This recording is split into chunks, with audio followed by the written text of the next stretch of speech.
Baik, Assalamualaikum warahmatullahi wabarakatuh dan selamat sejahtera. Berjumpa lagi kita dalam Jom Belajar Matematik bersama Cikgu Zam.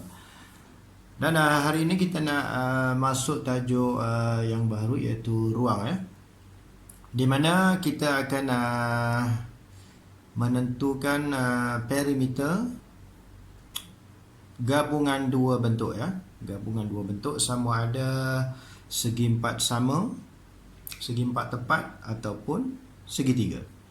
Okey, sekarang kita terus ke contoh yang pertama, di mana ia melibatkan gabungan segi empat sama dan juga segi empat tepat.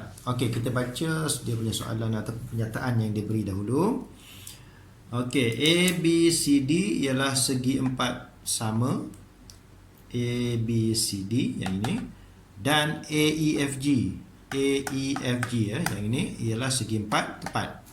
Okey, jadi ini adalah gabungan segi empat sama dan juga segi empat tepat. Hitung perimeter bagi rajah di atas. Okey, apa pertama sekali yang kita perlu tengok jika soalan minta kamu menentukan perimeter.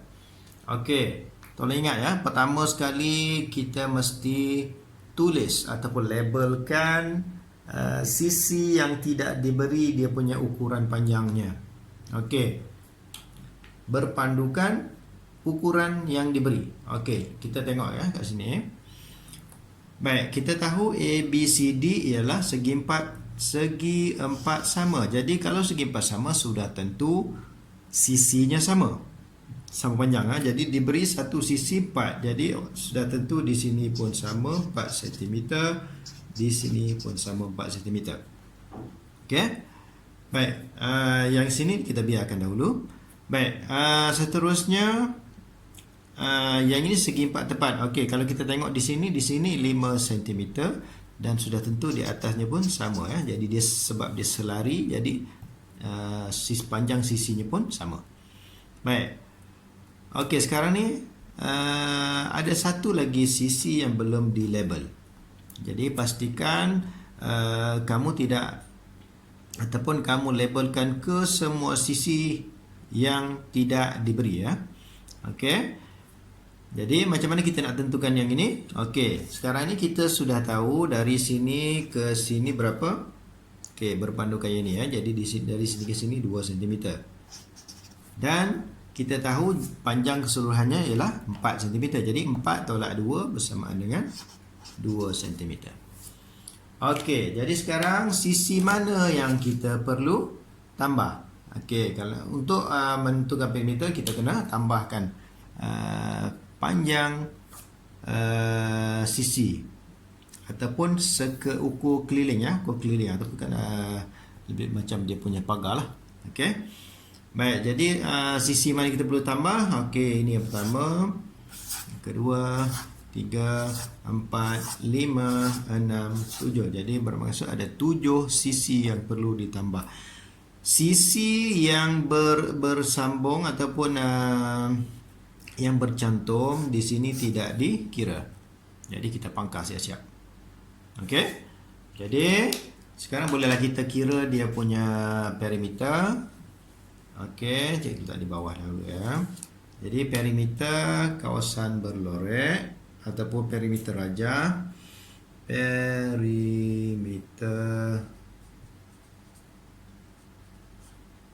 rajah bersamaan dengan, okey, kita terus ambil lah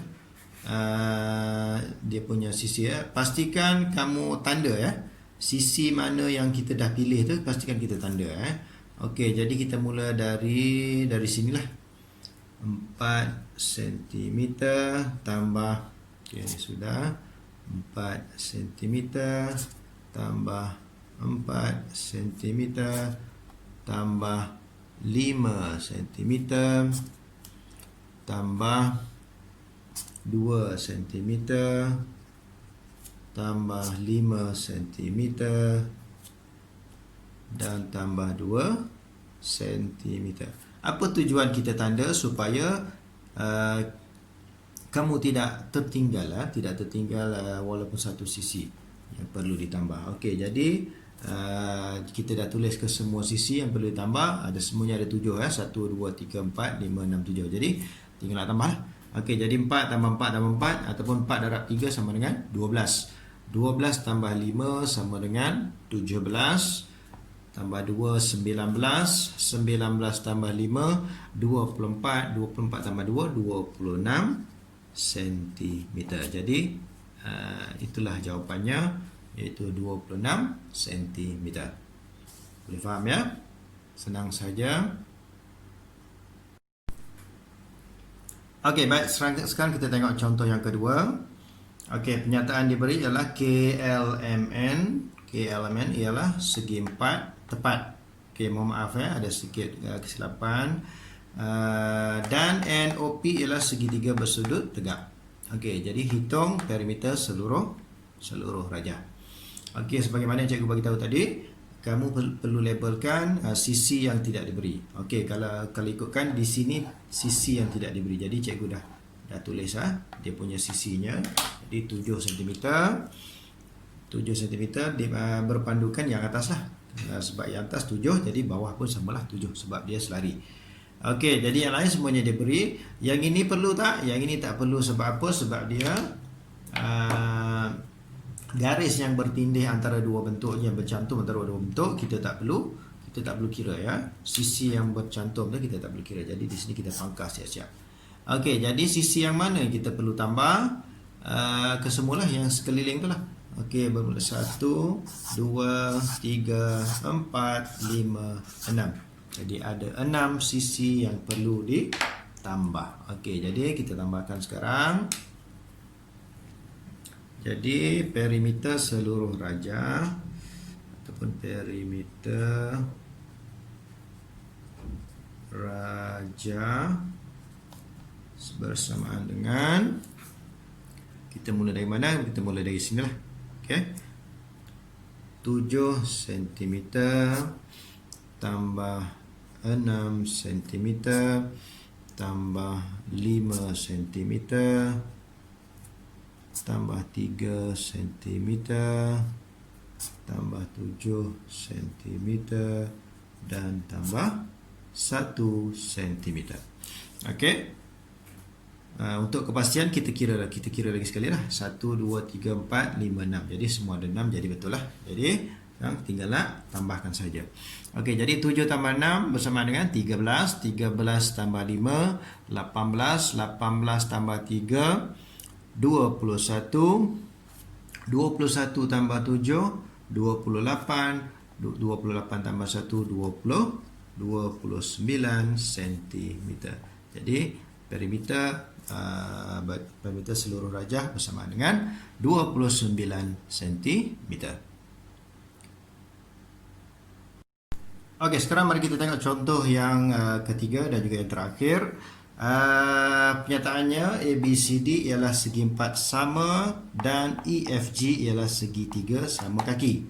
Okey, ABCD segi empat sama dan EFG ialah segitiga sama kaki. Kakinya sama Panjang BF adalah sama dengan GD. Silap sini D di sini dan sini C Okey, GD dengan BF sama Panjang BF adalah sama dengan panjang GD. Okey, jadi hitung perimeter bagi kawasan berlorek. Nampak boleh nampak kawasan yang berlorek saja. Tidak termasuk yang inilah. Okey. Jadi sebagaimana yang cikgu bagi tahu sebelum ni, pastikan kita labelkan dahulu sisi yang tidak diberi lah. Okey, jadi yang mana tidak diberi sudah tulis ini. Okey, yang ini berapa? Kita tahu ABCD adalah segi empat sama. Jadi di sini sudah tentulah 8 cm. Di sini pun sama 8 cm. Okey, yang mana lagi perlu dilabel?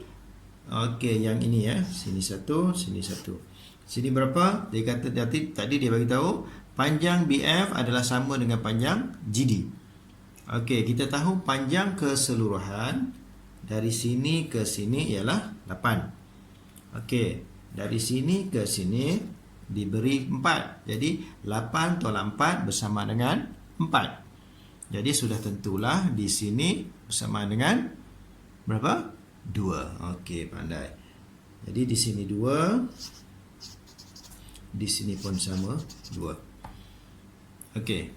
Sudah selesai ataupun belum? Cuba perhatikan betul-betul. Ada tak lagi sisi yang belum dilabel? Ada kan? Okey, di mana? Di sini. Okey, di sini sama dengan 5 lah. Sebab kakinya sama. Jadi kat sini kesemuanya ada berapa sisi yang perlu dikira? 1, 2, 3, 4, 5, 6, 7. Yang ini tidak termasuk. Jangan kira sekalian tu. Sebab kita ambil kira cuma sisi yang untuk kawasan berlorek saja. Okey. Yang ini dan yang ini. Itu saja. Okey, sekarang mari kita kira berapakah perimeternya. Jadi perimeter kawasan berlorek. Perimeter kawasan berlorek sama dengan, okey, kita mula dari atas 8 cm tambah 8 cm tambah 2 cm tambah 5 cm tambah 5 cm tambah 2 cm dan tambah 8 cm. Okey, semua sekali ada 1, 2, 3, 4, 5, 6, 7. Okey, kita kira, kita cek semula betul ke salah. 1, 2, 3, 4, 5, 6, 7. Jadi betul ya. Jadi sekarang kita jumlahkan. 8 tambah 8 berapa? 16. 16 tambah 2 18. 18 tambah 5 23. 23 tambah 5 28. 28 tambah 2 30 dan 30 tambah 8 38 cm. Okey. Jika nombornya nombor 1 digit, jadi kita boleh congaklah. Okey. Andai kata diberi nombornya ataupun panjang sisinya besar, contohnya 25, 32, jadi ia agak sukar untuk kamu congak. Jadi tak ada masalah untuk kamu kira dalam bentuk lazim untuk dapatkan dia punya jumlah. Yang penting ada dia punya jawapan lah. Okey, jadi cikgu rasa cukup saja perkongsian cikgu pada kali ini, dan diharap kamu semua dapat menentukan perimeter mengikut kehendak soalan lah, dengan betul lah. Okey. Jadi sekian untuk kali ini. Kita jumpa lagi di lain masa. Assalamualaikum. Bye bye.